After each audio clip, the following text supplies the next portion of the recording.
2장을 보겠습니다.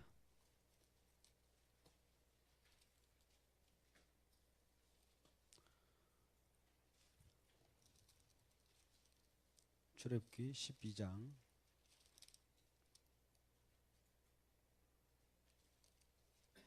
1절부터 14절까지 말씀인데요. 1절과 14절을 읽겠습니다. 1절, 2절, 1절과 14절을 읽습니다. 시작. 여호와께서 애굽 땅에서 모세와 아론에게 일러 말씀하시되, 또 14절, 너희는 이날을 기념하여 여호와의 절기를 삼아 영원한 규례로 대대로 지킬지니라. 아멘. 오늘 추수감사 주일인데요. 특별히 6월절에 관한 부분이라도 하나 오늘 짚고 넘어가고 알면 좋겠다 싶어서 절기와 신앙 속에서 6월절에 대한 부분을 잠깐 우리 긴 시간이 아니니까 함께 좀 보도록 하겠습니다. 보면 지금 오늘 다 봉독을 안 했습니다만 출애굽기 12장 4절에 그 어린 양에 대해 식구가 너무 적으면 그 집의 이웃과 함께 사람의 수에 따라서 양을 계산해서 양을 잡습니다. 그리고 그 피를 양을 먹을 집 좌우 문설주 인방에 바르고 그 밤에 그 고기를 불에 구워 먹고 무교병과 쓴나물과 아울러 먹되 날 것으로나 물에 삶아서 먹지 말고 머리와 다리와 내장을 다 불에 구워 먹고 아침까지 남겨두지 말며 아침까지 남은 것은 또 불사르라. 먹을 때는 이렇게 먹으랍니다. 11절, 너희는 그것을 이렇게 먹을지니 허리에 띠를 띠고 발에 신을 신고 손에 지팡이를 잡고 급히 먹으라. 이것이 여호와의 유월절이냐. 양을 잡고 양을 먹을 때 급히 먹으라는 겁니다. 우리가 하나님 말씀도 급히 먹을 때가 있습니다. 내가 그 밤에 애굽 땅에 두루 다니며 사람이나 짐승을 막론하고 애굽 땅에는 모든 처음 난 것 초태생을 다 치고 애굽의 모든 신을 내가 심판하리라. 나는 여호와라. 하나님 여호와께서는 지금 심판의 하나님으로 나타납니다. 이스라엘 백성들이 거하는 애굽 땅에 애굽의 신과 같은 존재인 바로 왕이 있었어요. 바로 왕, 애굽이라고 하는 나라에, 어디 나라예요? 애굽이라고 하는 나라에 바로 왕이라고 하는 신적인 존재가 있었습니다. 근데 이스라엘 백성이 여기에서 종되어 있어요. 종되어 있었는데 이 애굽 왕들어 이스라엘 백성을 놓아주라고 합니다. 그래도 불구하고 놓아주라고 하면 할수록 이 애굽 왕 바로가 더 강팍해져요. 그래서 10가지 재앙을 내립니다. 10가지 재앙을 계속 정도에 따라서 내리게 되는데 처음에는 피로, 그 다음에 개구리로, 이로, 파리로,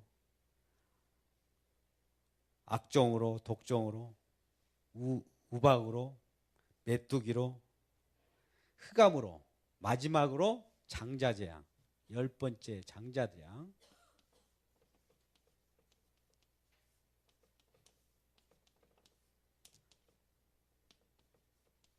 재앙을 일으키게 되죠. 마지막 10번째 재앙은 애굽에 있는 모든 초태생, 사람과 짐승을 막론하고 처음 난 것은 다 쓸어버리겠다라고 그래요. 그 재앙을 점점 정도를 강할수록 이 바로 왕, 애굽을 치리하는 그 왕의 강팍은 정도가 점점 더 커져요. 하나님은 그러한 강팍한 바로 왕을 강팍해 함과 동시에 이 강팍의 정도에 따라서 이 이스라엘 백성들은 얼마나 그 속에서, 그 강팍 속에서 어떻게 보면 우리가 그 맷돌로 두부를 만들 때 으깨어지는 그런 아픔 속에서 이렇게 나오게 되는 것이죠. 나오게 될 때 이 나오는 과정 속에서 장자 재앙을 마지막 내리는데 문설주, 또 좌우의 문설주와 임방에 피를 바르고 그 양을 각자 장자의 수만큼 잡되 수요만큼 계산해서 잡으라는 겁니다. 그러고 나서 그 피를 문임방에 문설주에 바르고 기다리라는 거예요. 그 속에서 급히 지팡이를 짚고 또 양을 구워서 빨리 먹으라는 거예요. 지금 빨리 나갈 준비를 하라는 거죠. 빨리 나갈 준비. 여기에 이 바로를 하나님이 강팍하게 할 거예요. 확 짓누르면 바로 나와야 되니까. 그런 것들을 명령하죠. 그랬을 때 이 속에 이스라엘 백성들이 이제 그 피를 바르고 사방팔방에 피를 발랐을 때 죽음의 사자가 이제 옵니다. 여호와 하나님이 이 죽음의 사자를 보내서 이걸 강팍해 한 이스라엘의 왕, 죄송합니다. 애굽의 왕인 바로를 강팍해 함에 따라서 이 문설주, 임방에 피를 바른 집이든 아이든 죽음의 사자가 다 그 나라를 다 삼키게 되죠. 소나기와 같은 그 죽음의 사자가 넘게 됩니다. 그런데 이 피를 보는, 피를 묻혀 있는 곳만큼은 죽음의 사자가 넘어가요. 이 넘어간다 해서 패스했다고 그러잖아요. 오버, 넘어갔다. 유월절, 6월, 우리가 담을 넘으면 6월이라고, 뭘 넘는다고 이제 월담이라고 하는데 6월절, 이걸 6월절이라고 하는 겁니다. 그러면 이 죽음의 사자가 이걸 넘어갈 때 어떻게 넘어갔는가, 그걸 자세히 들여다봐야 됩니다. 이걸 단지 넘어갔다, 그래서 살았다, 이 차원이 아니에요. 우리 신앙이 단지 우리가 예수 믿고 구원받았다 이걸로 들어가면 안 됩니다. 너무나 쉽기 때문에 값싼 은혜가 돼요. 그러면 신앙생활도 무덤덤해지고 이게 하나님의 은혜가 얼마나 큰지를 모르게 된다는 거죠. 자, 보십시오. 이 6월절 어린 양이 희생으로 말미암아 죽음의 사자가 그 피를 보고 넘어갔습니다. 피를 보고 넘어가요. 다른 걸 보고 넘어가는 건 아니에요. 피를 바르는 그 행위, 아이고 그 피를 바르고 열심히 바르는 그 모습을 보고 야, 네 정성이, 피 바르는 그 정성 때문에 내가 넘어가 줄게가도 아니에요. 피를 보고 넘어갔습니다. 피 바르는 그 정성을 보고 넘어가는 거 아니에요. 자, 이 말이 다 다릅니다. 우리가 피를 바르는 우리의 공로로 넘어간 것이 아니라 피라고 하는 그것을 보고, 피의 공로를 보고 넘어간 거예요. 피의 희생을 보고 넘어간 거예요. 그러면 어떻게 넘어갔는가 한번 자세히 들여다보도록 하죠. 자, 우리 이 모습을 보겠습니다. 어느 집을 하나 선택합니다. 어느 집이 어떻게 생겼는지 모르지만 이렇게 그려봅시다.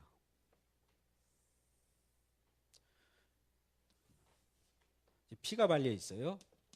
피가 발려 있습니다. 여기에는 장자가 있어요. 장자가 놓여 있습니다. 근데 죽음의 사자가 이제 옵니다. 이렇게 죽이려고. 근데 이 피가 발려져 있어요. 그래서 넘어갔다.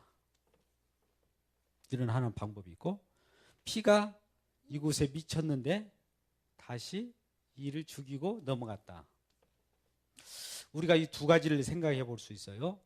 이 피를 보고 넘어갔다고 하니까 여러분, 우리는 그냥 이 속에 아무 영향도 없이 넘어간 것이 아니라 이 피를 보고 이 피 공로에 의해서 넘어갔다고 하는 것은 이 장자의 어떤 변화가 없이 넘어간 것이 아니에요.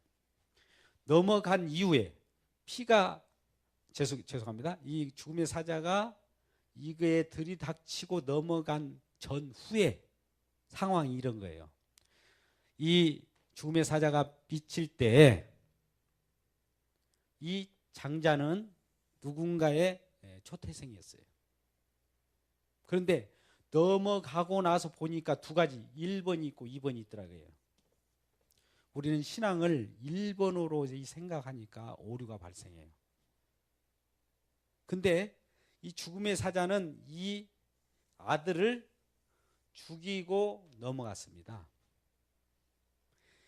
이스라엘 전역, 죄송합니다. 자꾸 이스라엘이라고 하는데 애굽의 전역에 전부 다 죽었어요. 바로의 장자뿐만 아니라 이스라엘 장자들도 다 죽었습니다. 사실. 다 죽었어요. 그런데 나중에 결과로 보니까 여기는 살아있고요. 어느 쪽은 살아있고 어느 쪽은 죽어있더라는 거죠. 이 말은 무슨 말씀을 드리려고 하는 거냐면 다 죽었는데 살아있는 그런 집이 있더라 이거예요. 자 보십시오. 우리 눈을 크게 뜨고 여기 중요한 시점에서 눈을 감아버리면 안 됩니다. 다 죽었어요. 이건 선언입니다. 다 죽었습니다. 피를 보고 죽음의 사자가 그냥 넘어가서 그냥 살려주고 그냥 넘어간 것이 아니라 죽였습니다. 죽이고 넘어갔어요. 근데 살아났어요. 자, 결과적으로 살아난 겁니다. 죽었다 살아나는 경우가 있고 그냥 살아있는 태로 살아있는 거다. 뭐가 다를까요? 여기는 다 죽었다가 살아난 거예요. 자, 왜 그러냐면 이 출애굽기 이제 13장 정도 보면 14장도 마찬가지지만 이 여호와께 돌리라고 합니다. 장자를 여호와께 돌리라. 자, 저와 여러분이 이 애굽에 있던 이스라엘 백성들도 자기의 부모가 있었을 거예요. 부모가 있었는데 그 부모의 자녀, 장자였습니다. 그런데 죽음의 사자가 넘어가고 나서는 살아났는데 그때부터는 자기 부모의 장자가 아니라 여호와의 아들로 돌려져 버려요. 이게 중요한 거예요. 지금 우리가 믿기 전에 살아있는 우리가 예수 믿고 이 살아있는 모습으로 그대로 나와 있어요. 이 차이가 뭘까요? 예수 믿지 않는 사람은 지금 죽어버렸습니다. 죽어 있는 상황인데 우리는 살아있어요. 예수 믿고 죽었다가 살아났습니다. 이 차이가 뭘까요? 이전에 나의 죽기 전에 살기 전에는 죽었는 그 생명은 우리 부모와의 혈통적 관계 속에서의 삶이었습니다. 근데 이러한 내가 혈통적 삶에서 끊어져서 이제 하나님께로 바뀐 거예요. 주인이. 이 차이가 있습니다. 여기서는 죽었는데 여기서는 다시 살았어요. 자, 다들 눈을 이 시간에 다 감아버리네요. 굉장히 중요한 시점입니다만 이게 웬일일까요? 죽음의 사자가 여러분들을 잠들게 하는 걸까요? 이상하리만큼 이 시점이 정확합니다. 잘 보십시오. 이상해요. 딱 그렇게 돼 있습니다. 죽음의 사자가 여기를 와서 죽이는데 살리는 시점, 이게 굉장히 중요한 타임에 눈을 이렇게 감아버리면 참 이게 참 저도 힘이 빠지죠. 포인트가 여기 있는데 우리는 여호와께 돌리라고 하는 말씀이 있어요. 이스라엘 백성들에게 자, 너희 장자는 나의 것으로 돌리라고 명령을 합니다. 그런과 동시에 이 명령들이 실질적으로 실현돼요. 이게 장자 재앙입니다. 장자 재앙을 통해서 장자를 다 쳐요. 애굽에 있는 모든 장자, 이스라엘 백성의 고센에 있던 이스라엘 백성 장자뿐만 아니라 그 나라 전체 장자를 다 죽여버려요. 근데 다 죽었으면 죽었어야 되잖아요. 근데 문설주의 피바른 그 가정의 장자는 나중에 살아나와요.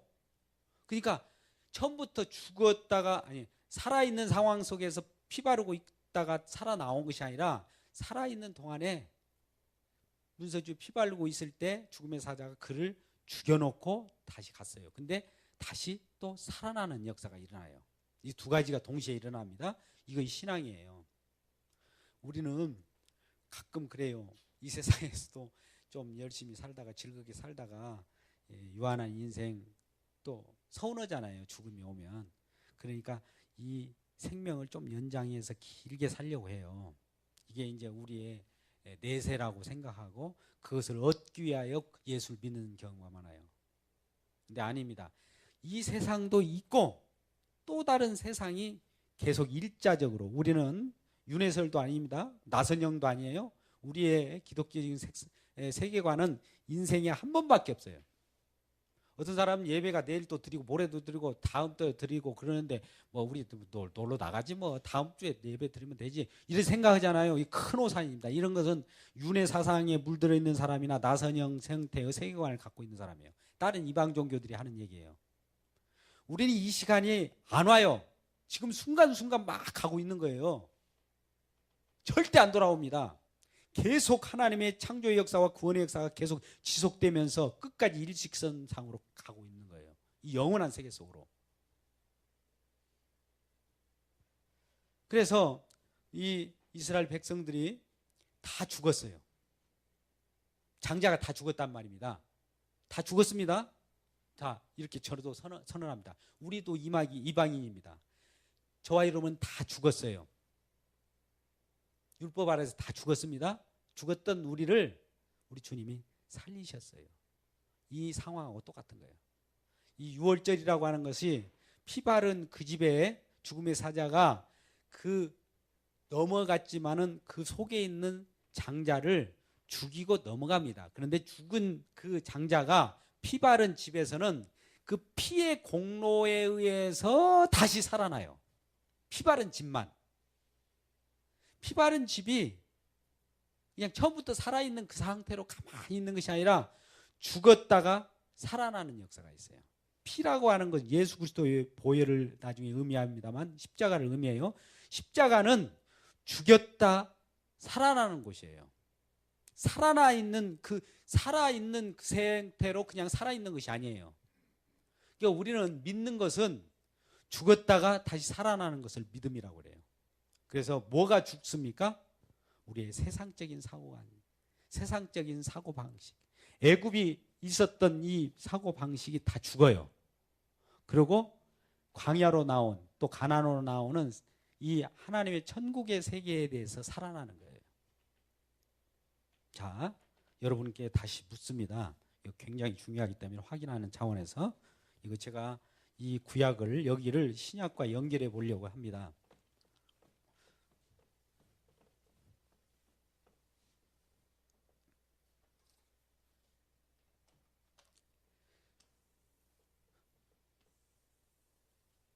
자, 여기 피가 발려 있습니다. 누구 장자가 있어요. 장자. 아들이란 말이죠. 큰아들. 그런데 죽음의 사자가 이렇게 왔다가 이렇게 넘어간 것이 1번 이렇게 말로는 이렇게 표현되어 있지만 이렇게 넘어간 것이 아니라 이 죽음의 사자가 이렇게 와가지고 죽이고 이렇게 넘어갔습니다. 이게 중요해요. 그냥 넘어간 것이 아니에요. 가짜같이 대충 그림만 넘어간 것이 아니에요. 이걸 죽이고 넘어갔는데 죽기 전에 이 아들은 누구의 아들이 있었을까요? 이 아들의 아버지가 있었을 거예요. 이걸 갑이라고 합시다. 갑의 아들이었어요. 이 죽음의 사자가 넘어가기 전에는. 죽음의 사자가 들어왔다가 이 아들을 죽이고 넘어가면서 이 피공로로 양의 공로로 살아났습니다. 났다. 살아나면서 누구의 아들로 바뀌어질까요? 1번 하나님의 아들, 2번 갑의 아들. 어떤 거예요? 네? 표현이 제가 좀 많이 힘든 것 같아요. 처음에 갑의 아들 수라고 합시다. 제 이름이 끝자가 수니까. 수가 아버지 이름이 갑이에요. 그런데 죽음의 사자가 딱 와서 죽이고 넘어갔어요. 그런데 이 수가 다시 살아났습니다. 살아났을 때는 이 갑의 아들로 살아날까요? 이쪽에 넘어간 이 하나님의 아들로 살아날까요?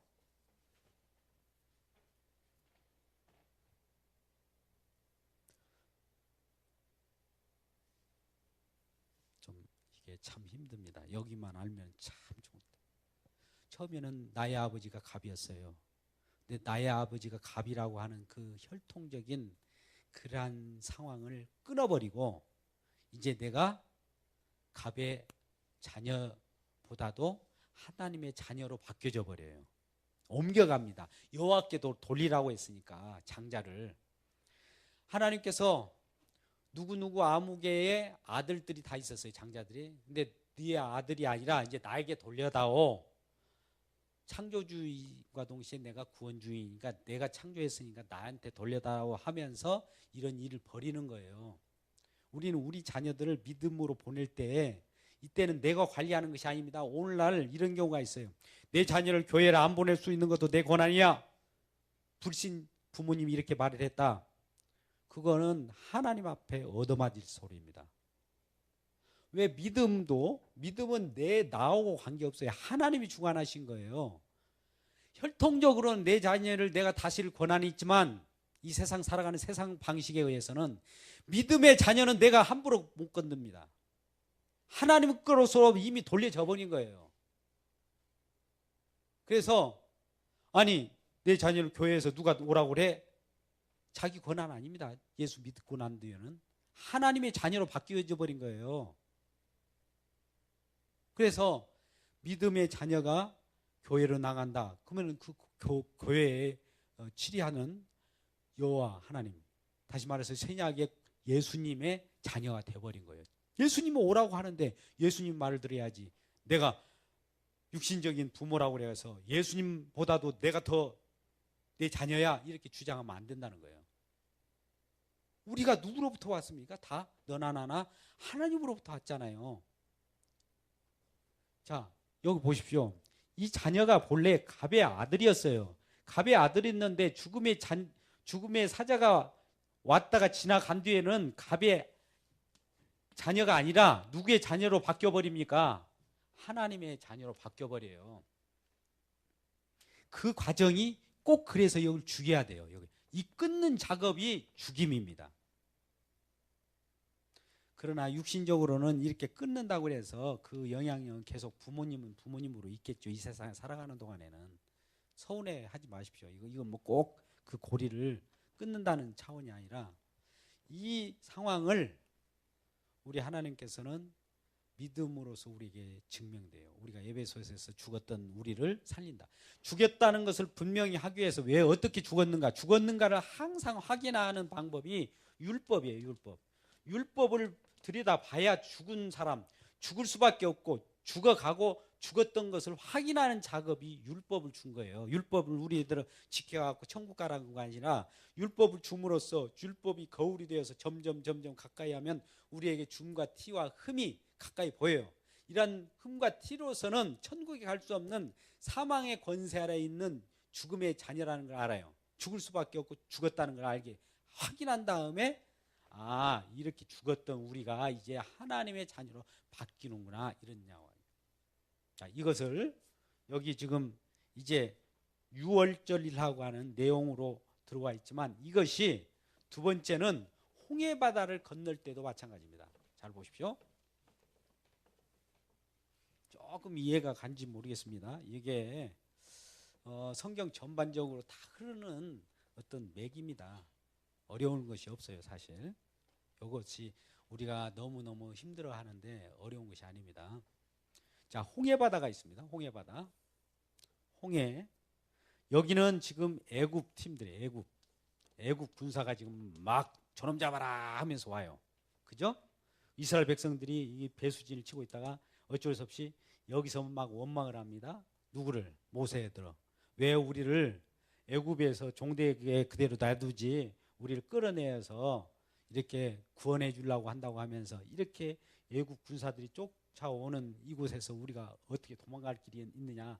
이 홍해바다가 앞을 가로막고 있고 우리 어떠란 말이냐 하면서 모세에게 원망하고 있었던 상황이었어요. 그런데 하나님은 이러한 이스라엘 백성들을 모세로 하여금 지팡이를 이 바다에 가리키라 하면서 하나님의 구원의 일을 보라고 한다는 말이죠. 하나님은 어떻게 일하시는가를 보라고 한단 말이죠. 그랬을 때 애굽 군사들이 막 병거 말 이게 쫓아올 때 거의 들어왔을 때 하나님께서는 구름 기둥으로 이들을 막아대요. 진열을. 처음에는 이 구름 기둥이 이 구름이라고 하는 것이 희미하게 이 속에 있었어요. 이게 갈 길이 없는 거예요. 막혀버린 건데 이 구름 기둥과 같은 것이 뒤로 딱 이 애굽 군사와 이스라엘 백성들 사이를 가로막게 돼요. 그러니까 이 애굽 군사들이 혼미하게 될 거 아니에요. 이스라엘 백성들이 사라져 버린 거예요. 자, 보십시오. 여기에서 그랬을 때 모세가 이 홍해를 가리킬 때 홍해가 갈라집니다. 갈라져요. 마른 땅같이 갈라지게 돼요. 그랬을 때 이 마른 땅과 같은 이 홍해를 건너서 이 양쪽에는 물벽이 있습니다. 바다 벽이 있는데도 불구하고 이스라엘 백성들이 이쪽으로 건너오게 돼요. 이스라엘 백성들이 다 건너오게 됩니다. 자, 그 과정 속에서 이 애국 군대들은 자기네들도 저게 뭐야 하면서 이 홍해 바다로 뛰어들 순간입니다.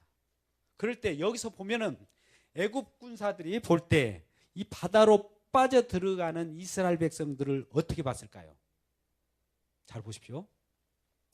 이스라엘 백성들이 지금 여기에 있어요. 애국 군사가 지금 이스라엘 백성들을 막 쫓아가고 있어요. 근데 바로 앞에 여기에 홍해 바다가 놓여 있습니다. 근데 홍해 바다 속으로 들어가는 모습을 봐요. 누가? 애국 군사, 세상 사람들이. 그러면 저것 봐라, 홍해 바다로 빠져 들어가네. 어떻게 보겠습니까? 죽으러 가네, 그럴 거 아니에요. 미친놈들처럼 홍해 바다로 빠져 들어가는 모습을 보게 돼요. 이 애국 군사들이. 아, 저 바보들이 아니야? 애국 바보들이 아니야? 저기 홍해 바다로 저기 들어가는 거 보니까 스스로 죽어가고 있네. 그럴 거 아니에요. 그래요. 세상에서 보면 믿는 사람, 이스라엘 백성과 같은 믿는 사람들은 죽으러 가는 것처럼 보여요. 이게 중요합니다. 홍해 바다로 빠져 들어가는 그러한 고난의 길을 가는 것 같아요. 저놈들 왜 죽으러 들어가지? 이렇게 들어가는 거예요. 그런데 이네들이 빠져 들어가면서 잠깐 여기서 수장을 하는 것처럼 보입니다. 이건 길을 냈지만은 겉으로 볼 때는 여기 전체가 바다 속으로 들어가 버린 거예요. 바다 속으로 들어가 버린 거예요. 죽음 속으로 들어간 겁니다. 죽음 속으로 들어갔는데 이쪽에서 광야길에서 또 광야나 가나안 가까운 곳이니까요. 이쪽에서 보면 이 홍해 바다 죽었던 그 홍해 바다 속에서 누군가가 지금 어떻게 올라올까요? 죽어서 올라와요? 살아서 올라와요? 살아서 이스라엘 백성들이 오고 있는 거예요. 오고 있는 거예요. 저 죽음의 세계라고 보는, 어떻게 보면 이 바다에서 올라온다는 것은, 바다라고 하는 것은 죽음입니다. 물 그 자체가. 근데 죽음 속에서 지금 살아 올라오는 모습이 보이는 거예요. 자, 여기서 두 가지를 봅니다. 세상 사람들은 믿는 사람들이 저 홍해로 빠져들어가는 것 보고 미쳤다, 바보 같은 놈, 넓은 길도 있는데 왜 죽음의 길로 갈까? 이렇게 봅니다. 근데 하나님의 입장에서는 죽음의 길로서 지금 살아나오는 그런 모습을 보게 돼요. 그러면 이스라엘 백성들은 뭘 겪었을까요? 세상적 사고방식, 세상을 사랑하고 짝하고 했던 모든 것들이 이 홍해 바다에 다 수장시켜버리고 이제 새롭게 세례를 거쳐서 새로운 삶으로 하나님의 백성으로 거듭나게 오고 있는 거예요. 자, 유월절도 마찬가지요. 유월절 날, 아까 패스오버 한 날에 그 바로 이어지는 절기가 있어요. 일주일 동안 뭐를 하느냐? 무교절이라고 해서 누룩 없는 빵을 먹습니다. 누룩이라고 하는 좋은 의미의 누룩도 있어요. 점점 부풀어지면서 큰 하나님의 나라가 막 팽창하는 그 모습도 있지만, 누룩의 부정적인 의미는 뭐냐면은 번지면 안 되는 거예요. 그래서 유월절을 지내고 난 바로 그 이어지는 무교절 그 주간에는 뭘 먹느냐? 누룩 없는 빵을 먹으라고 해요. 누룩은 죄악이 번지고 악독이 흥왕하고 이런 것들을 누룩이 있으면 막 장롱에 넣고 숨기기도 하고 땅에 묻기도 하고 어디다 다 제거해 줘야 돼요. 그런 기간이 무교절 기간이에요. 그래서 빵도 누룩이 없는 빵을 먹어요. 우리 죄악을 가려주는 그런 기간이죠. 그와 마찬가지로 이 애굽에 있던 죄악들이 다 가려져요. 가려지는 그 연습을 한 다음에 이 가려진 그 죄악들이 아직도 남아있다면 이 바다에다가, 완전히 수장시켜버리고 다시 새로운 마음으로 나오는 것이 우리의 구원입니다. 우리의 믿음이고. 그러니까 우리는 그냥 여기서 그냥 살아서 다니는 것이 아니라 사실은 몸은 살아있는 것 같지만 죽은 거예요. 죽어서 확실히 죽었다는 것을 선언하고 나서 새로운 생명으로 거듭난 겁니다. 이게 믿음이에요. 이 차이가 얼마나 큰지 아십니까? 나중에 우리가 성경을 보는 전반적인 것이 이런 내용이에요. 이걸 이렇게 보지 않으면 문제가 발발합니다. 자, 우리는 이것을 고린도 전서 15장 54절 정도를 한번 보겠습니다.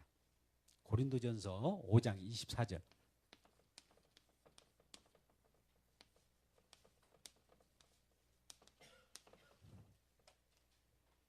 고린도전서 5장 24절 정도 찾아보겠습니다.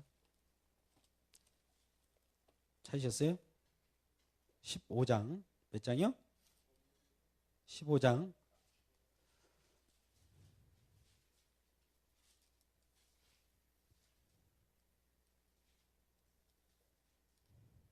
자, 시작. 이 썩을 것이 썩지 않음을 15장 54절 15장 제가 위에다 쓰는 것은 54절. 저는 이런 표기를 합니다. 시작. 이 썩을 것이 썩지 아니함을 입고 이 죽을 것이 죽지 아니함을 입을 때에는 사망을 삼키고 이기리라고 기록된 말씀이 이루어지리라. 봐보세요. 자, 여기는 사망이 힘을 발휘한 곳이죠. 자, 여기가 큰 차이가 있습니다. 이 홍해를 놓고 한번 생각해 보자고요. 아까 6월 그 절도 마찬가지입니다만 사망과 생명이 이 바뀌는 그 지역이에요.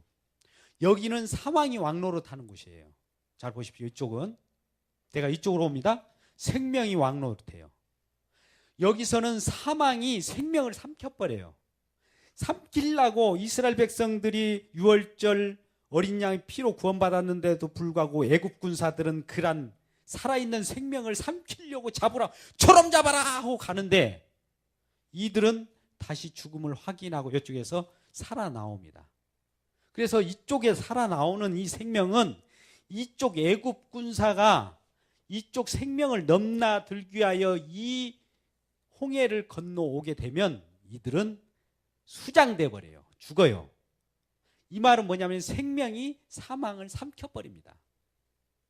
자, 오늘 말씀 다시 읽어보시자고요. 방금 설명한 것이 고린도전서 15장 54절인데 크게 한번 다시 읽어봅니다. 시작. 것이 썩지 아니함을 입고 이 죽을 것이 죽지 아니함을 입을 때는 사망을 삼키고 이기리라고 기록된 말씀이 이루어지리라. 그러면서 그 말은 거예요. 여기 생명을 얻은 우리들이 이제 사망을 향하여 사망아 네가 쏘는 것이 어디 있느냐 바보 같은 놈들아, 이렇게 놀릴 수가 있는 거예요. 오히려 너의 이기는 것이 어디 있느냐, 우리를 이긴다고 하면서 지금 저쪽을 손가락 가리키면서 그 사망의 세력에 대해서 지금 꾸짖는 거예요. 이게 우리는 여기서 우리가 살았다고 하나 이 살았다고 하는 우리의 육신은 예수를 믿지 아니하면 아무리 살았다고 해도 사망 가운데 거하는 겁니다. 이 사망 가운데 거했다는 것을 확실히 하고 그래 우리는 죽어버렸어. 죽을 수밖에 없고 죽었던 거야. 죽어. 여기서는 분명히 죽어. 이 죽었음을 완벽하게 확인한 절차가 홍해에 빠져 들어가는 거예요. 이걸 우리는 앞으로 신약의 이제 세례 형식을 통해서 죽었다는 것을 확실할 겁니다. 그러고 나서 주님이 다시 살려내는 거예요. 자, 다시 한번 말씀드립니다. 아까 애굽에서 장자들이 지금 초태생들입니다. 짐승과 사람 물어나고 모두가 처음 태어난 초태생들은 그 사망의 권세 아래 살아가게 돼요. 그 아버지도 있고 부모도 있을 거예요. 그 아버지와 부모가 있는 그 상황 속에서 살아갈 때는 죽음이에요. 누구나가 다 죽음이에요. 그런데 예수님께서는 죄송합니다. 여호와 하나님께서는 어린 양을 잡고 어린 양이 희생으로 말미암아 누군가가 우리를 위하여 죽었음을 고백하고 우리를 문설주에 피를 바르고 그 안에서 있으라는 거예요. 그러면 죽음의 사자가 와서 우리가 죽었음을 확인을 합니다. 아직 죽었지 않았으면 안 돼요. 죽었음을 확인하는 차원에서 우리의 부모님이나 우리의 가족들의 아들이 아닌 새로운 여호와의 아버지의 백성, 아들로 변모시킨 다음에 여호와께 돌리고 나서 우리를 살려내요.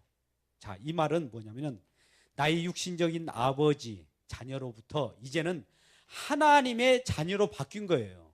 그러니 이전에 내가 육신적으로 이 세상에 살아갈 때 부모님의 말씀에 의해서 이렇게 하라 저렇게 하라 말은 들어서도 믿음의 아들로 돼서는 주 여호와 하나님, 예수님의 말을 들어야 된다는 거죠. 그렇다고 해서 부모 효도하지 말라는 게 아닙니다.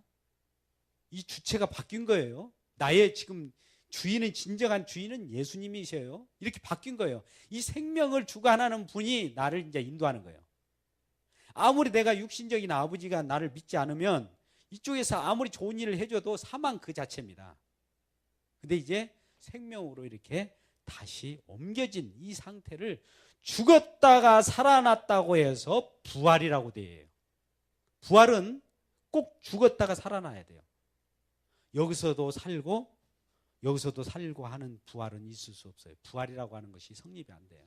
그러니까 저와 여러분은 이미 죽었다라고 하는 것을 뭘로 확인한다고요? 하나님의 말씀을 보니까 죽었어요.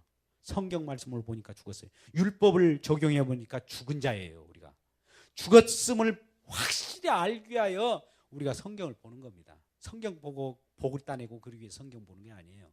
죽었음을 확인할 때 새로운 생명으로 우리가 탄생할 때 그 생명을 주관하신 분이 우리 주님이심을 알고 주님을 바라보게 되는 거예요. 이게 생명인 거예요.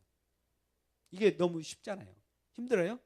자, 이것을 더 이어서 마지막으로 결론 내기 위해서 갈라디아서 6장 14절 말씀을 봅니다. 갈라디아서 6장 14절 말씀.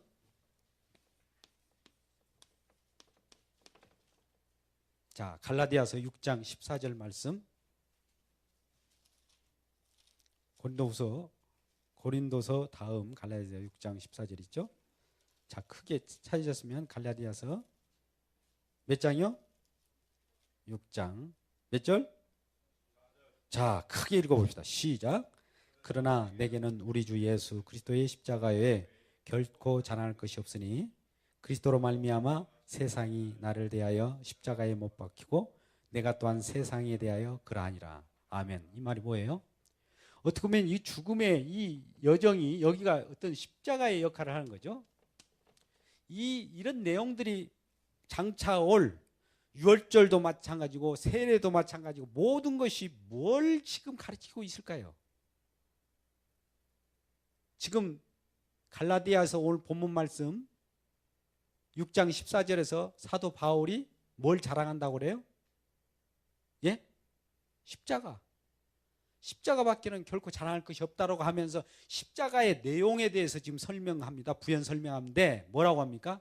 내가 이쪽 애굽에 있었던 세상적인 것, 세상에 대해서 내가 어때요? 어떻게 했다고 그래요?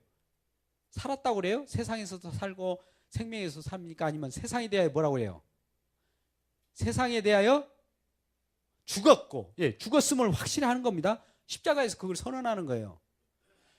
세상에 대해서 이 애굽에 대하여 죽었다. 아까 홍해 바다에 빠져 있는 것처럼 죽었고, 또 세상 이네들 마귀 세상 신들은 내가 이쪽 생명 가운데 있는 이 세계에 대해서 이 사망은 생명에 대해서 죽었다 이거예요. 이 선을 명확히 하는 거예요. 이 선을. 이것이 우리 신앙입니다. 여기로부터 이쪽으로 넘어오는 과정이 누군가가 희생에 의해서 이 길을 건너올 수밖에 없어요. 그냥 건너올 수는 없어요. 6월절의 어린 양의 피라고 하는 그것으로부터 나는 내 아버지, 내 부모로부터 내 아버지가 진정한 아버지는 하나님으로 바뀌었고 그 바뀐 과정 속에서 사망에서 생명의 나라로 옮겨져서 이제는 저 세상 나라를 향하여 꾸질 수도 있고 세상 나라에 대하여 어떻게 보면 우리가 약 올릴 수도 있는 거예요. 너희들 한번 날 이기는지 보다 생명이 사망을 삼켜버렸습니다. 엄청난 겁니다. 우리 주 예수 그리스도께서는 그 생명의 역사, 창조의 역사는, 구원의 역사는 어떠한 사망 권세에도 굴하지 않고 그 사망 권세를 삼켜버릴 수 있는 능력에 전능하신 하나님이셔요. 그러한 하나님을 믿고 따라가는 저와 여러분이 6월절 일한 절기를 통해서 다시 한번 깨우치는 귀중한 시간이 되었기를 바랍니다.